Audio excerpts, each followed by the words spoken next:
Unit টেষ্টৰ কাৰণে আমাৰ কিছুমান প্ৰশ্নৰ আলোচনা আমি কৰিম।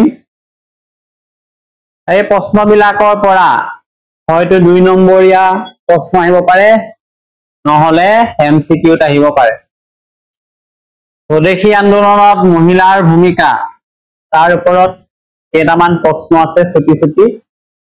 আমি চাও প্ৰথমতে আলোচনা কৰো, তাৰপিছত লিখিব লাগিব। ইয়াত এটা প্ৰশ্ন আছে, স্বদেশী আন্দোলনত বংগদেশৰ কোন সমাজৰ মহিলাই সক্ৰিয় অংশগ্ৰহণ কৰিছিল? বংগদেশৰ মধ্যবিত্ত যিবিলাক নগৰীয়া নাৰী আছিলে, মধ্যবিত্ত শ্ৰেণী, তেওঁলোকে অংশগ্ৰহণ কৰিছিল। আৰু তেওঁলোকৰ মহিলাৰ অংশগ্ৰহণে কি ধৰণে সহায় কৰিছিল? মহিলাসকলৰ অংশগ্ৰহণে ভাৰতীয় স্বাধীনতা আন্দোলনক সুসংগঠিত এটা ৰূপ দিছিল।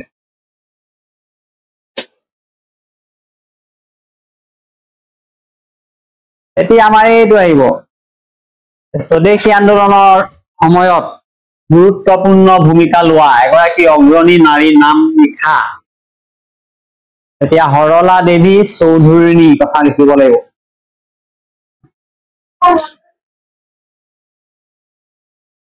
বা MCQত উল্লেখ থাকিব কেইগৰাকীমান নাৰীৰ নাম, তেতিয়া বাচিব লাগিব তলত কোনগৰাকী নাৰীয়ে স্বদেশী আন্দোলনৰ সময়ত গুৰুত্বপূৰ্ণ ভূমিকা লৈছিলে। সৰলা দেৱী চৌধুৰীৰ কথা কব। সৰলা দেৱী চৌধুৰীৰ জন্ম কেতিয়া হৈছিলে? 1874 চনত, মৃত্যু হৈছিলে 1933 চনত। সৰলা দেৱী চৌধুৰীয়ে এনেকুৱা কি কাম কৰিছিলে? কিছুমান উৎসৱ পালন কৰিছিলে নিজৰ ধৰণে। এইবিলাক কি আছিলে?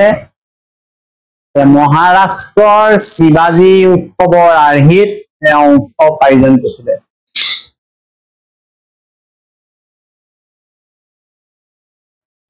যুৱ সমাজক কেনেকৈ তেওঁ উৎসাহিত কৰিছিলে?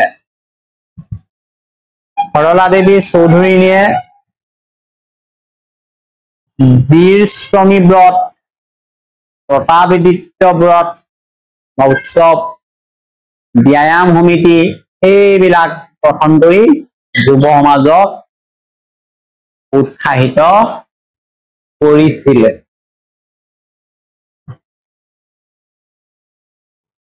আৰু যুৱক যুৱতীসকলক তেওঁ কি খেলৰ প্ৰশিক্ষণ দিছিলে সেইটো জানিব লাগে। তেওঁ লাঠি খেল আৰু কুস্তিৰ প্ৰশিক্ষণ দিছিলে।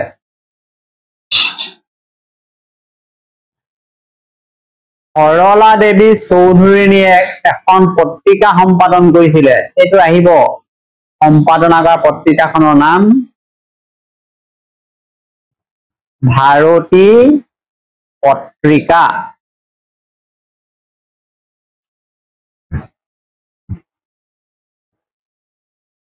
ভাৰতী পত্ৰিকাখন কেতিয়া প্ৰকাশ পাইছিল? তেতিয়াহ'লে 1907 চনত প্ৰকাশ পাইছিলে ভাৰতী পত্ৰিকা।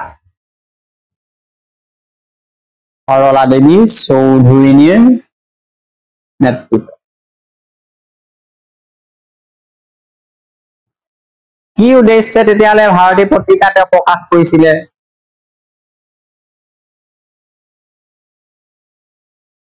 উদ্দেশ্যটো আছিল বংগৰ যুৱ শক্তিক জাতীয় আন্দোলনত জপিয়াই পৰিবলৈ প্ৰস্তুত কৰাৰ উদ্দেশ্য।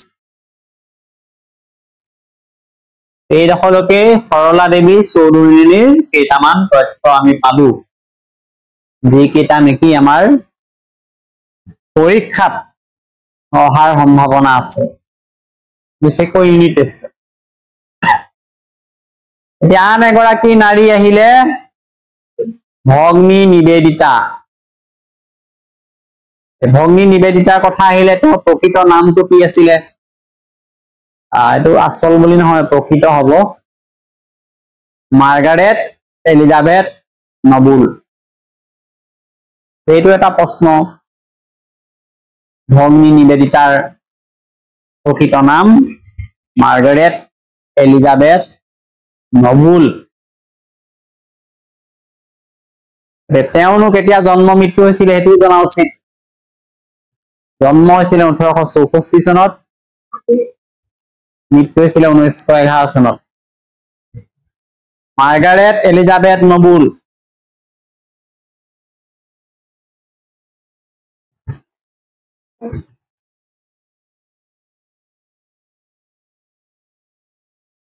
তেওঁ ক'ত জন্ম হৈছিল ভগ্নী নিবেদিতা ভাৰতৰ নাছিলে তেওঁ আয়াৰলেণ্ডৰ আছিল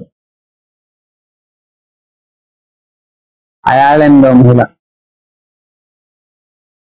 আৰু তেওঁ কলিকতাত কিছুমান অনুষ্ঠান প্ৰতিষ্ঠা কৰি সেইবিলাকৰ লগত জড়িত হৈ আছিল এই অনুষ্ঠান প্ৰতিষ্ঠানবিলাকৰ নাম আমি জানিব লাগিব বিশেষকৈ Young Men's Hindu Union Vivekananda Society Dawn Society Anushilan সমিতিৰ সৈতে জড়িত আছিল এইকেইটা অতি জৰুৰী ভগ্নী নিবেদিতাৰ কথা আলোচনা কৰোঁতে আমি উল্লেখ কৰিব পাৰিম তেওঁৰ গুৰুত্ব সম্পৰ্কে তেওঁ কলিকতাত Young Men's Hindu Union Vivekananda Society Dawn Society Anushilan সমিতিৰ সৈতে জড়িত হৈ আছিল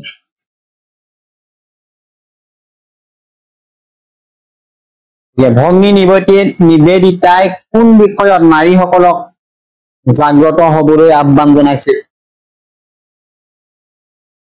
তেওঁ কৈছিলে দেশীয় শিল্পৰ যোগেদি স্বনিৰ্ভৰ হ'ব লাগিব নাৰীসকল আমাৰ দেশীয় যিবিলাক শিল্প উদ্যোগ আছে বিকাশ ঘটাব লাগিব স্বনিৰ্ভৰশীল হৈ আগবাঢ়িব লাগিব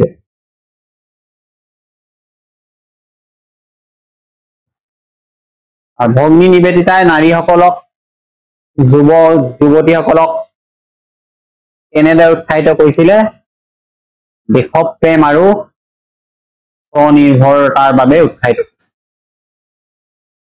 এই লাইনটো কেতিয়াবা আহি বংগৰ নাৰীৰ সাহসে কাক আচৰিত কৰিছিল বা স্তম্ভিত কৰিছিল ইংৰাজসকলক স্তম্ভিত কৰিছিলে আৰু তেওঁলোকে এটা আৰ্টিকল প্ৰকাশ পাইছিলে টেলিগ্ৰাফত এইটো এই বাতৰি কাকতখনৰ নাম আহিব ডেইলি টেলিগ্ৰাফত বংগ নাৰীৰ বিষয়ে কি প্ৰকাশ পাইছিলে তাত বংগৰ নাৰী ইংৰাজৰ কাৰণে সকলোতকৈ দুৰ্দম আৰু বিপদজনক বুলি মন্তব্য কৰা হৈছিল আৰু ডেইলি টেলিগ্ৰাফত এতিয়া এই বাতৰিটো প্ৰকাশ পাইছিল এইটো জৰুৰী 11 অক্টোবৰ 1907 চনত শেষত স্বদেশী আন্দোলনত মহিলাসকলৰ অংশগ্ৰহণৰ বিশেষ দিশ কি আছিলে এই মহিলাসকলৰ সাহস ত্যাগ জাতীয় চেতনাই এই আন্দোলনটোক অধিক শক্তিশালী কৰি তুলিছিল এই সংক্ষেপতে আমি গুৰুত্বপূৰ্ণ কেইবাটাও তথ্য পালো এই তথ্যবিলাকৰ ওপৰত ভিত্তি কৰি স্বদেশী আন্দোলনত নাৰীৰ ভূমিকা কি আছিল বুলি ক'লে একেলগ কৰি লিখিব পৰা অৱস্থাত আমি লিখিব লাগিব